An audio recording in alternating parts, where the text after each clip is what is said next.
பாபிலோனிய மாகாணத்தில் பெரிய சம்ஸ்தானத்தில் அவ்வளவு ஞானிகளை இன்னைக்கு சாக போறான், கொல்ல போறான் ராஜா.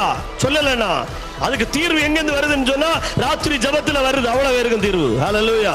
ராத்திரி ஜெபம் பண்றாரு, வெளிப்படுது.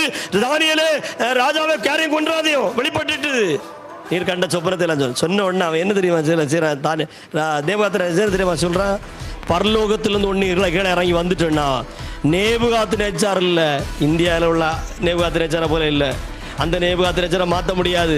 அவன் தான் அன்னைக்கு பாபிலோனிய சாம்ராஜ்யத்தின் ராஜா. உலகத்துக்கே அது அன்னைக்கு வல்லரசா இருந்த ஒரு பெரிய தேசம். அதுக்கு ராஜா அவன் என்ன பண்றான், ஒரு அடிமை. தானியேல் ஒரு அடிமை. தானியேலு காலில் விழுறான். தானியேலு காலில் விழுந்து தானியேலை கும்பிடான். ஹல்லேலூயா.